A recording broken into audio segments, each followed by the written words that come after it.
Hey there, I'm Matt Tommy, and over the last 10 years, I've helped thousands of Christian artists all over the world start thriving spiritually, artistically, and in the marketplace, while at the same time building my own super successful art business. If you're ready to bust through the roadblocks that have held you back for years, create the work you love, and really live the life you know God created you to live in His kingdom, then you're in the right place, my friend. Now with over 500,000 downloads, you're listening to the Thriving Christian Artist Podcast. Well, hey, welcome again to the Thriving Christian Artist Podcast. So glad that you're with me today.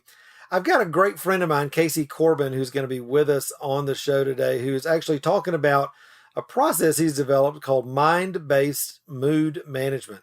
Casey is a great artist, teacher, loves marketing about as much as I do, but he's also a therapist in his full-time job and loves to help people really step into the fullness of who God's called them to be.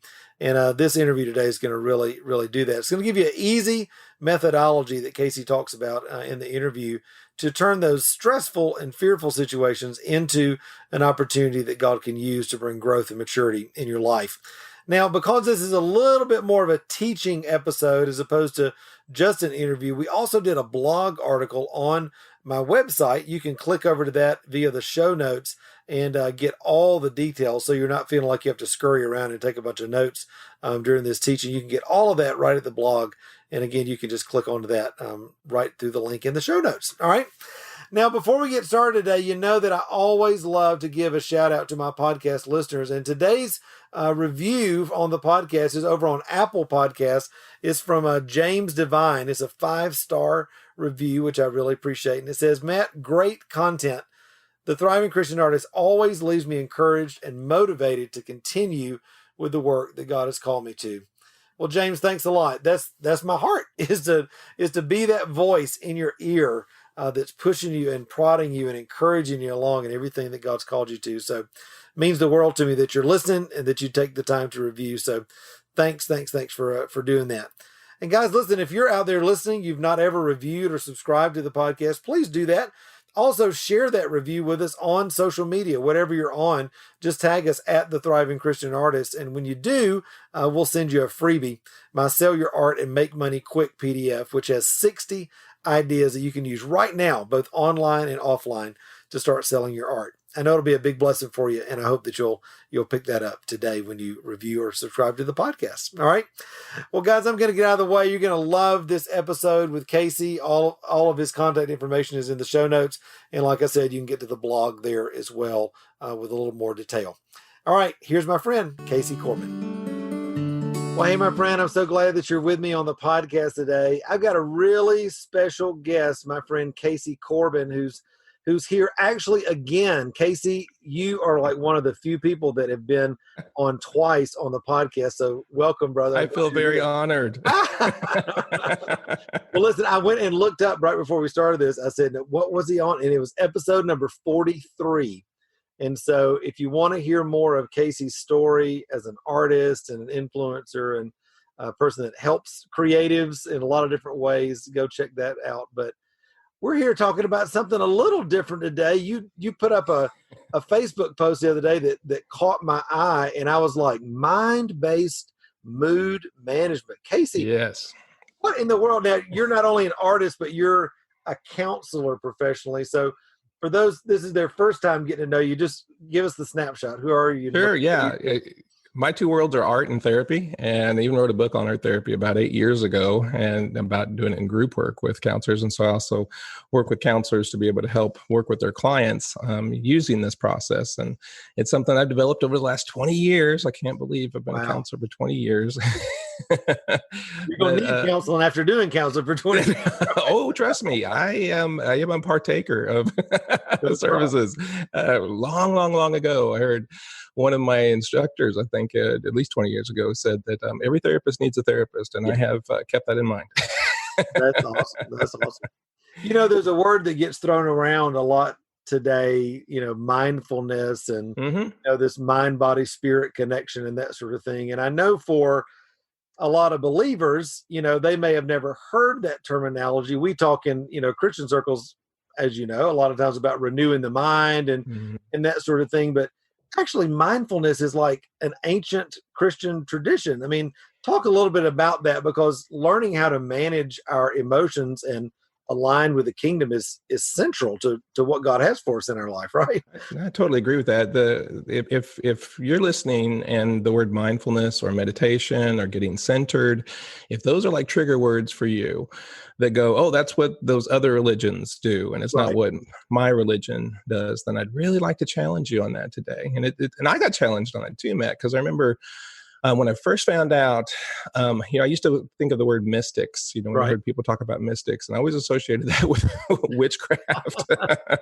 But honestly, the early Christians, like in Acts and Romans, and they were called mystics because there was just something different about them. There was Right. a different way that they handled their everyday life, and how they handled stressors or how they interacted with other people or how they lived. The priorities that they set, in their life. There was just something that stood out to people around them that was different. And so people assumed, I think rightly so, that there was something spiritually going on there. And I do believe that what we use the term now, mindfulness, right, is just a mind-body connection that actually the Jewish culture practiced. They had their whole his history was in an understanding that they were a body and they were a soul, right? And so there was a mind-body connection that was just inherent in all their teaching. So they practiced mindfulness in a day-to-day, very practical way that we, as what I like to call the American version of Christianity, doesn't. We've kind of thrown the baby out with the bathwater, I think, with meditation, mindfulness, those kinds of things. And So, I'll yeah. just throw this in real quick. I don't know that I've told you this or our listeners this, but I started probably at the time of this recording about a month ago. I got targeted on Facebook by this ad that said, "Are you an overweight father over 40?" And I was like, "Well, yes, I am." And it was this program for getting fit and that sort of thing. And so it was, anyway. The guy's a Christian. I love what he was doing, so I joined.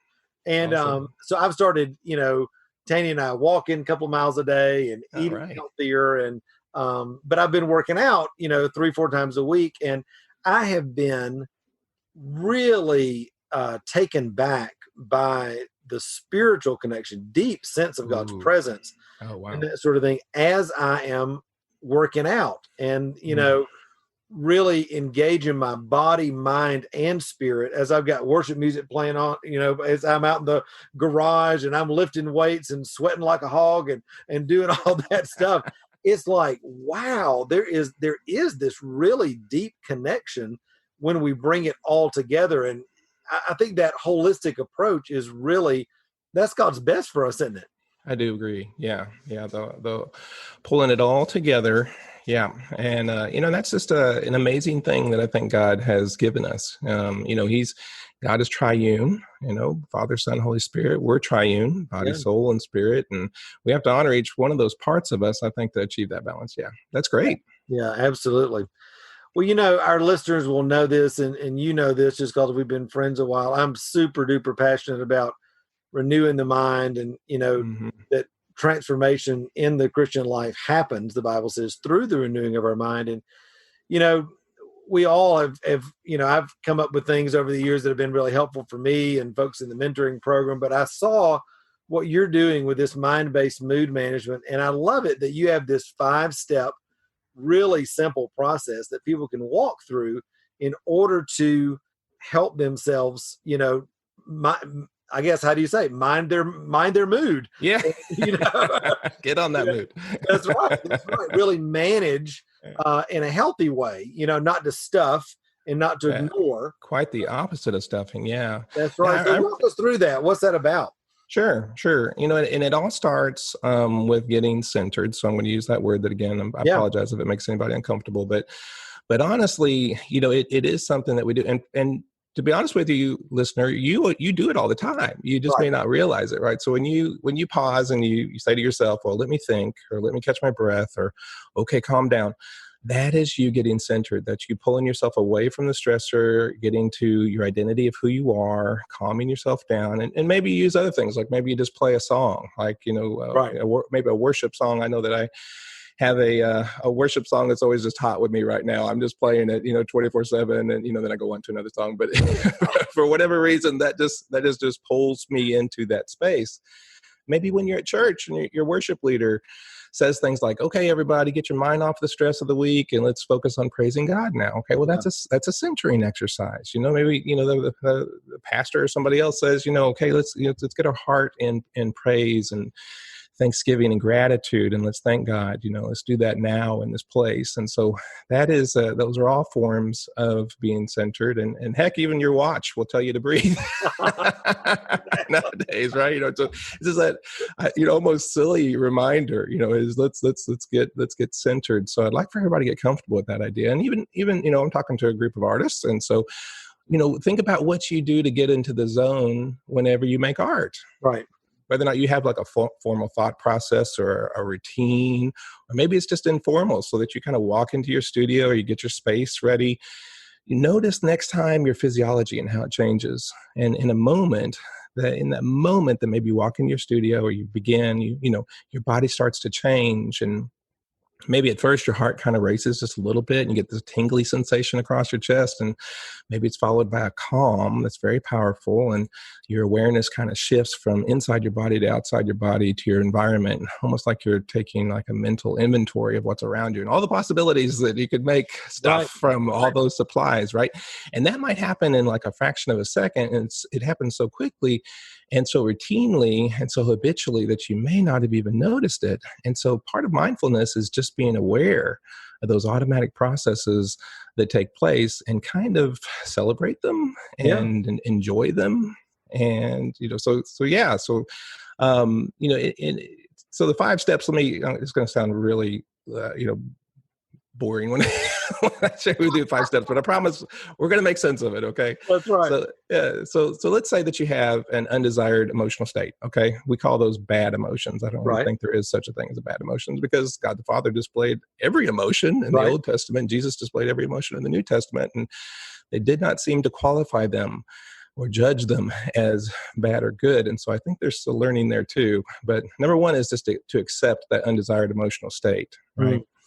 And we can do that using the 3 learning styles that we use. We all have a tendency to, your wife Tanya taught, was in the education system, and everyone who's in the education system is aware of people that learn their learning style of being an audio, video, or kinesthetic learners. Okay, so that's how we perceive the world. And so I'm dipping down too much. Let me just give you an overview first. So number 1 is accept. I got to accept, that right now I'm feeling anxious. Right now I'm feeling angry, whatever it is.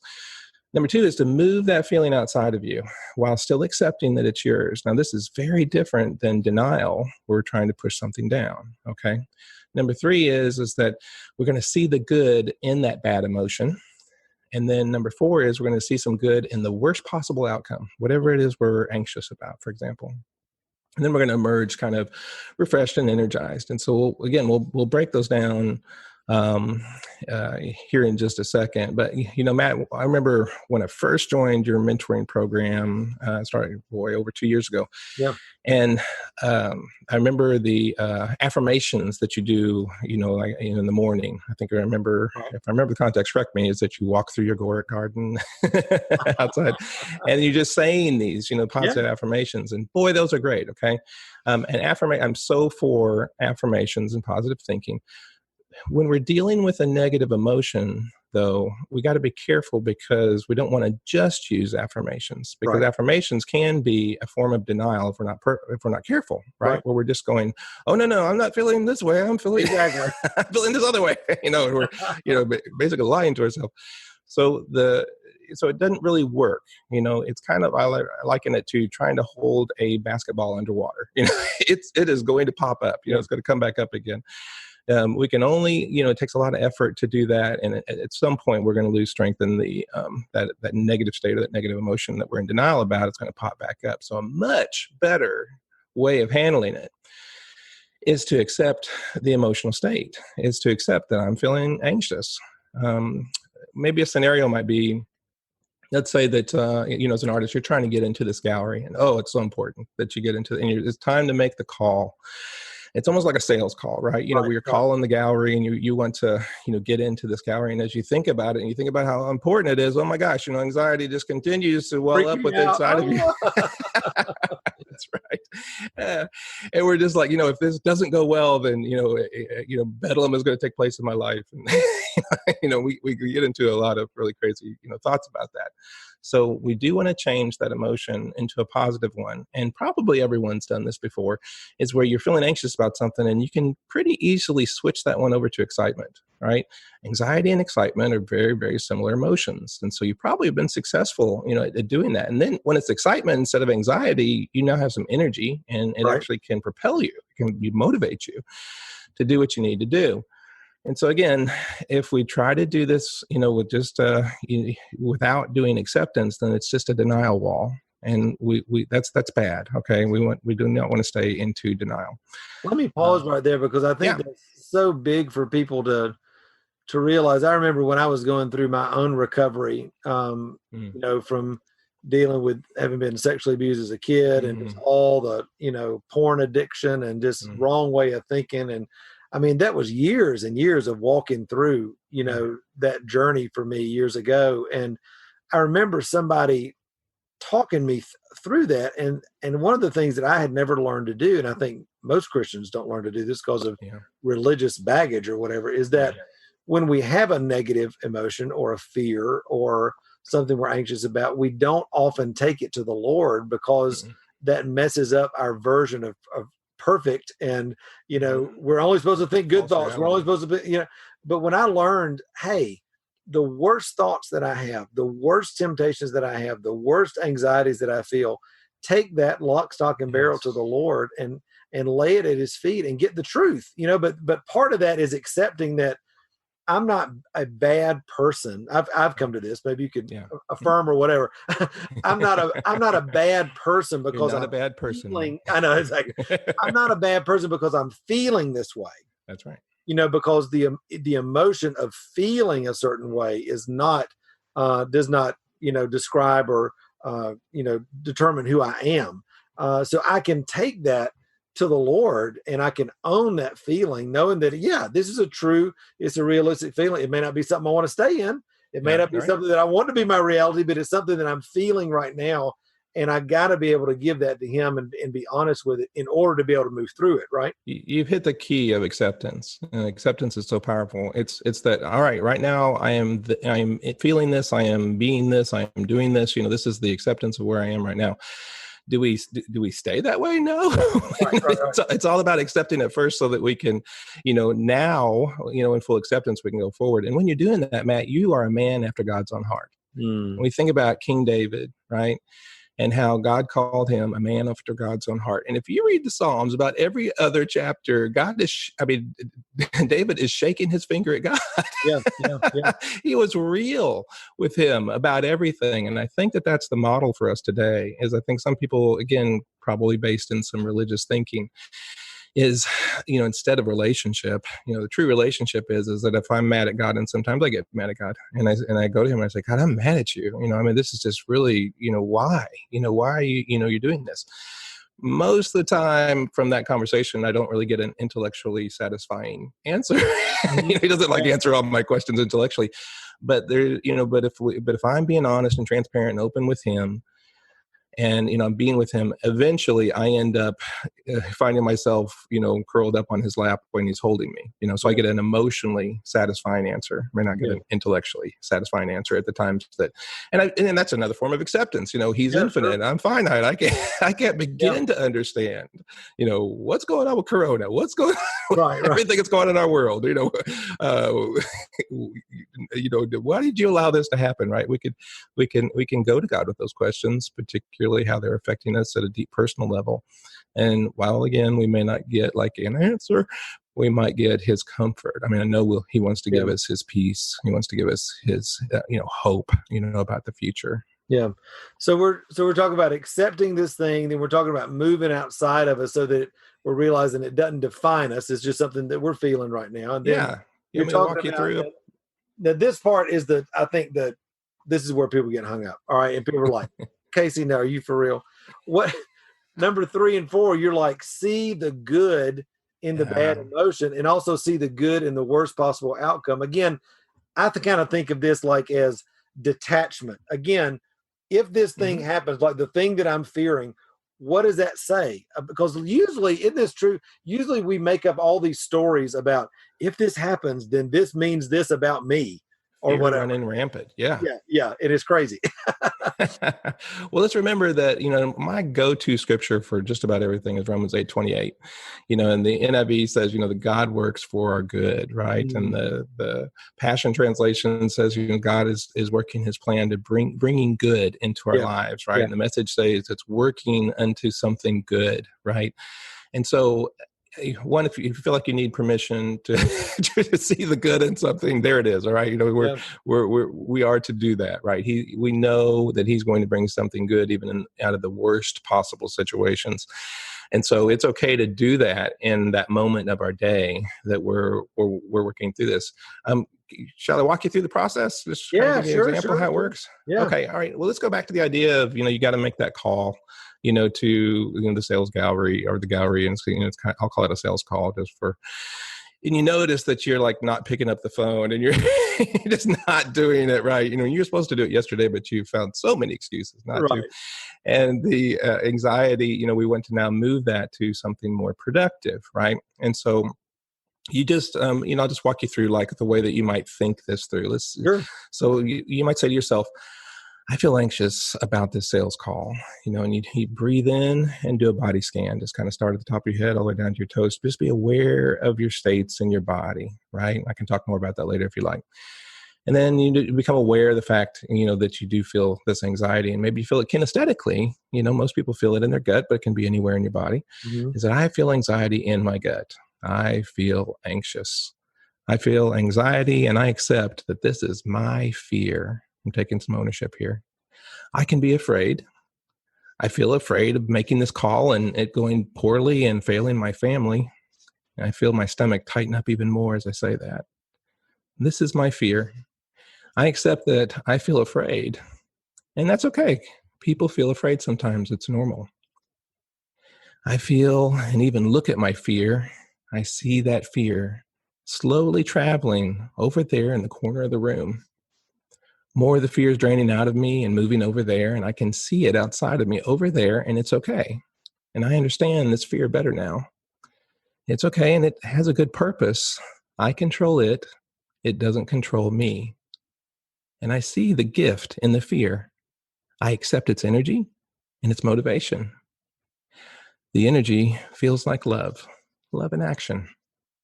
And I feel it energizing me to do well on this call.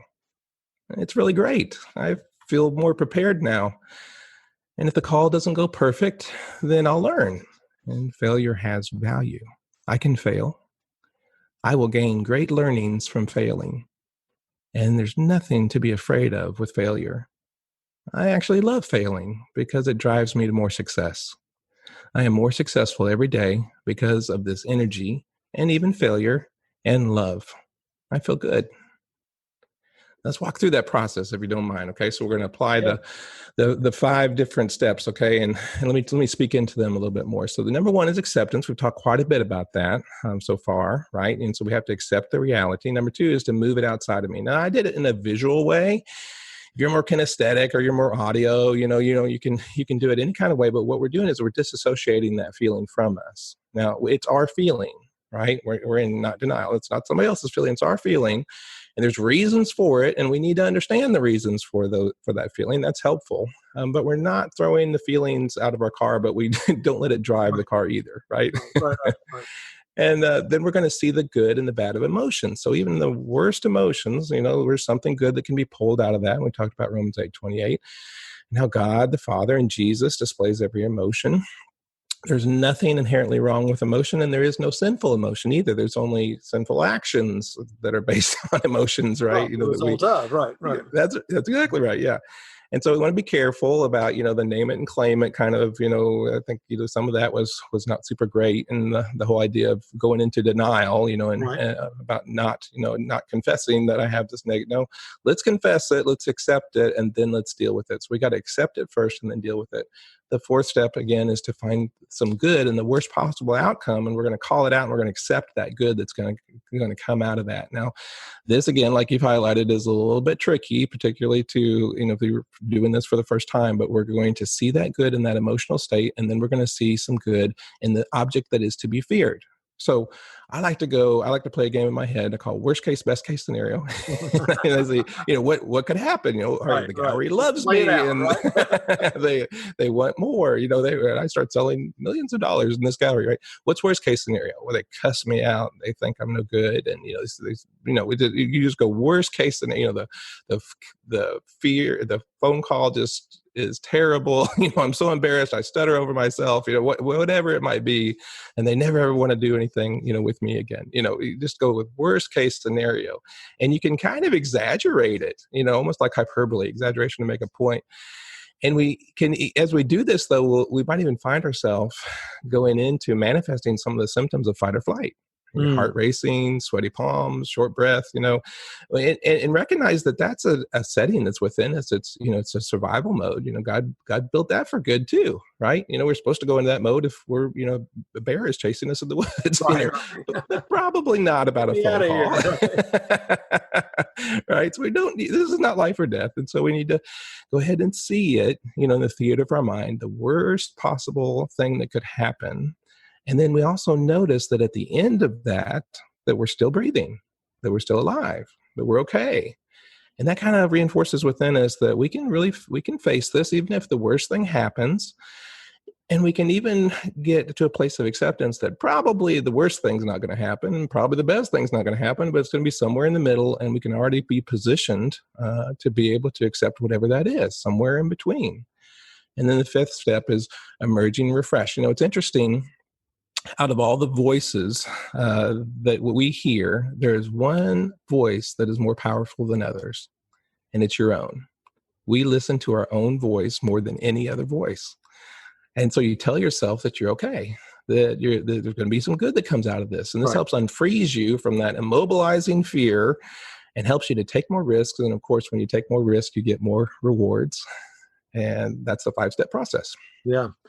I think about fear for me as I've learned to deal with it over the years, and I love this just methodology that you developed, but I think for me, it's become almost like a signal, that something is triggering in my heart that is causing me to look at this situation in a way that may not be the healthiest way. That I'm allowing that thing to IMAX, as you said, in the theater of my mind. That's right. And it allows me to bring, just like we talk about so much of taking that thought captive, and you've said it in your step number 2, move it outside of yourself. I kind of just think about that as grabbing that thought before it comes out, goes into my mind, and hold it in my hand and looking at it. And I say, now listen here, thought. Now, do you? We're country people, I'm from Georgia originally. So I say, listen here, thought. Now, are you from the Lord, or are you based out of fear? Who are you? Where are you coming from? And how can I deal with you in this? Because otherwise, I think if I immediately internalize it and I put all this meaning and emotion behind it, then I automatically let that thing define me, when it may just be there to remind me and point me in a different direction. I mean, am I on the right track? So good. And it's funny how we don't have a very good theology of suffering. And part of that, we're promised in the Word of God that we will be tested. And I think that's a test. And it's a trial, we're going to face, hard things. We're not going to, every day is not going to be a happy day. Right. In this world, you will have trouble, right? Jesus. That's exactly right. And every one of those is a test. It's an opportunity to be able to grow. I think, God, grows us from level to level, right? Like a staircase. And I kind of have realized in my, probably in all this, COVID, being in this house all the time, is that I've plateaued, and I've really just been sensing that there's a new test, there's a new trial, there's something new, and God's going to use that to pull me up to the next level, from glory to glory. And I'm grateful for it. I've been through enough that I know that it's not going to kill me. That it might be hard, but that's okay, right? I've been through hard things. We can do hard things. And I love your example, about pulling out and holding your hand. It's almost identical to, I teach something called mind-based mood management. And we go through a process first called emotion mapping, where we can see it, you can feel it, see it, hear an emotion in your body. And we go through a, pretty elaborate process where we just use our, we're artists, so we can use that creative visualization that we have, and just kind of see the emotion. When you find it in your body, it's usually in the chest or gut, but can be anywhere. What shape is it? What size is it? What are the edges of it? What does it feel like? Where does it begin and end? What color is it? Even is the color light or dark? Is the color solid? Is it steady, or is it changing? Is the surface of that emotion creating like this emotion object, if you will. The surface, is it rough or it's smooth? Is it hard or soft? Is it squishy? Is the temperature, is it warm, hot or cold? Is it heavy or light? See how much detail we're really putting a lot of focus into accepting this negative state where we do not like it, but we're really putting our emphasis in accepting it. Is it moving? Is it still? And then I lead the people through a process. I even have some audios, that do this. To have actually 2 points, because I've always taught in both Christian and secular environments, and so for secular we do something else, but for Christian environments I say, just with your eyes closed, just see Jesus standing in front of you, and see him make eye contact with you, and just so much nonverbal communication goes through his eyes. What is Jesus's eyes? What does it tell you about his emotional disposition towards you right now? What does Jesus feel when Jesus feels about you? What is he feeling? It's always been accepting, love, great stuff, and it says, and then his gaze lowers and looks at that object in your gut. Now, what does he feel about that emotion, that you've been carrying around like a bowling ball, in your gut, and they give me responses like, oh, he doesn't like it. I said, I kind of think he wants to get out of you. Do you think so too? Yes. And so just imagine Jesus reaching inside of your gut and pulling that object out of you. And now it's in his hand. Now you can see that object there. We also associate a sound to it too. And he said, like a big old like yes. That's a good one. Right. And the emotion object has sound too. We identified that earlier. So maybe it's screaming or screeching or nails on a chalkboard. Usually it's not a very nice sound. And we just say, as you see that object in Jesus' hand outside of you, right over there, Jesus has got it, right? And see, it's almost like someone's turning down the volume control knob, and it's going from 10 to 9 to 8 to 7. You hear it less and less. Yeah. And it's shrinking, in his hand, and it's becoming translucent. You can see through it, and we're, doing this. And then this is my favorite part about working with Christians is that now Jesus does a really strange thing. And the little bit that's left in that emotion object in his hand, see him just pop it into his own chest, and it's gone. And isn't that what Jesus did 2,000 years ago on the cross, when he took our sin, our shame, our suffering? Everything was put on him and extinguished on him on the cross 2,000 years ago. That's good. Yeah. Yeah. I love that. And I think when you can see and visualize kinesthetically, whatever, hear that process, and then realize that in that exchange, as he takes that negative and then gives you the truth of his kingdom to implant inside your heart, that thing takes root. I mean, I'm just like, I love this process. And the thing I guess I was telling Cameron the other night, he's 16, and I said, buddy, the main issue I think with most people in the world, Christian, non-Christian, whatever, is that they have an inability to lead themselves. And I think this process of learning, although this process is a little different just because you developed it, but this process of renewing the mind, of taking the lies, giving it to the Lord, replacing it with the truth, owning that fear, but not letting it define you, and being able to deal with it. That process is so core to being able to live as a thriving person, much less artist.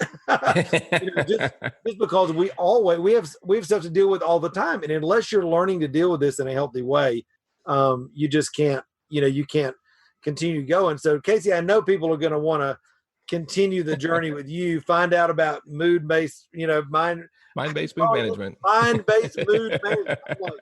That's a lot of M's, but how can folks continue this journey with you? Find out about resources that you've got in that vein, all that sort of thing. Yeah, very simply, it's my full name, Casey Cole Corbin. So it's CASEYCOLECORBIN.com. And so that'll take you to where I have, it's funny, Matt. I looked on my platform that I use, and I was shocked to see that I have 35 products on that.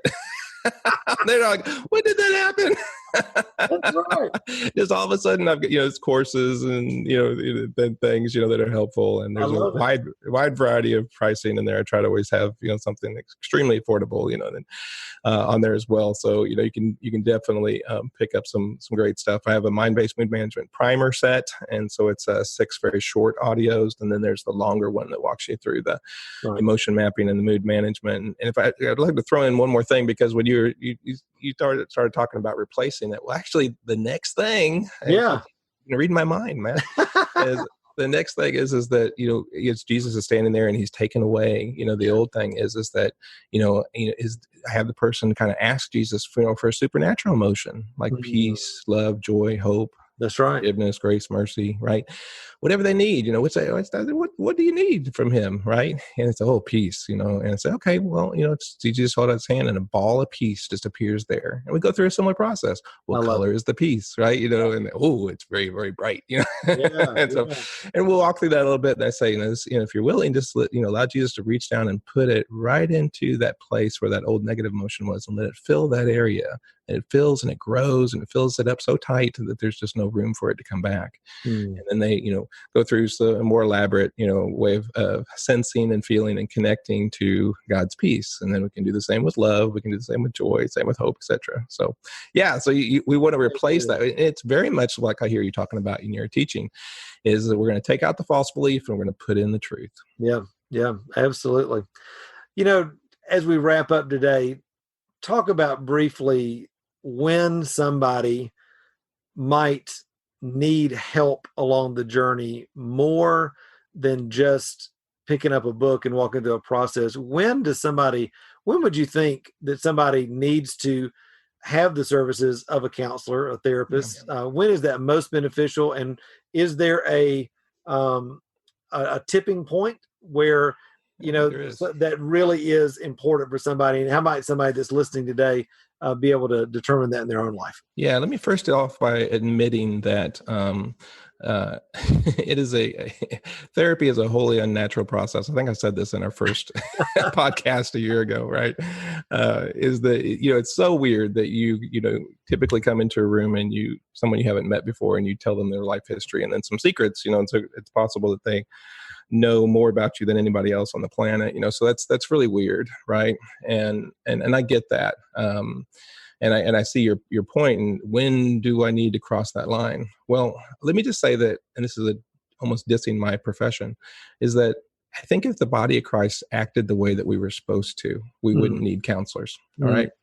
Wouldn't need people that specialize and do that, for a living, for that way. If we would just be talking transparently and honestly to people, not everybody, but, quite a few, a good handful of people that we have good relationships with, I think you can walk through almost everything, right? With just that. And so where is that line where you need more? One, if you don't have those supports in place, right? If you don't have people that are holding you accountable, in some kind of structured way, then that's a good indicator that, I probably need to, contact a professional, and not forever, but, I need to be, in counseling for a handful of, a couple months maybe. And, then I'm good. Right.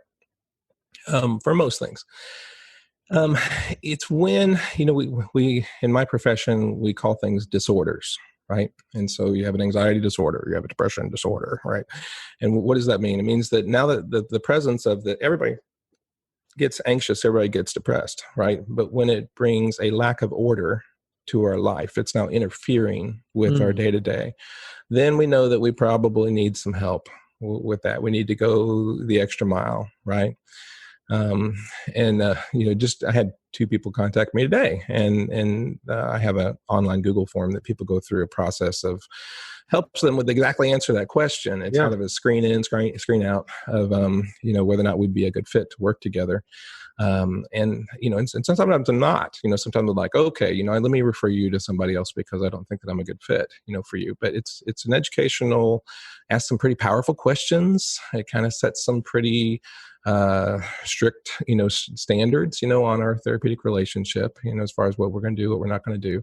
And I ask a lot of people. I have actually a section in my Google form that has 3 demands that I make of my clients, and they're not easy, right? It's like, you're going to get real, you're quit pussyfooting around with this, let's take care of this, right? Don't waste your time or my time, let's do this. And so if you have that mindset now, where whatever it is that's bothering you, right, and you're like, okay, yeah, it's time that I do something, then yes, by all means, feel free to contact me. I can even help you, get connections with local, resources if you need that. I'll be happy to help you. I do all of my counseling by distance therapy now. So yeah, that's awesome. We've loved doing that over the years in the mentoring program. I mean, just being able to, sometimes people just run up against things in their life there's a stronghold that they're not able to get through by themselves. Mm-hmm. And there's no shame in that. There's I love, I've told you, my friends Jim and Pat Banks have done that for me. Great. Mark DeJesus, others that are just, sometimes you just need that sounding board of somebody else that can be an interested but uninterested party that is, they can walk you through things. And I think neutral. They're not going to be there on Thanksgiving. Yeah, there you go. No Christmas present required, right? But anyway. Well, Casey, what a joy to have you on today. We'll put all the links to your website and that sort of thing in the show notes so folks can get in contact with you. But thanks so much for the work you do and just for loving the Lord and continue to lead us in the right direction. Thank you, Matt. I appreciate it very much. Hey, thanks so much for spending a few minutes with me today on the podcast. Listen, I hope it's been a huge encouragement to you on your journey as an artist. Hey, also, before you leave, make sure to hit the subscribe button so you don't miss any of the other episodes of the Thriving Christian Artist podcast. And also, be sure to connect with me on Facebook, Instagram, or at my website, which is matttommymentoring.com. Until next time, remember, you were created to thrive. Bye-bye.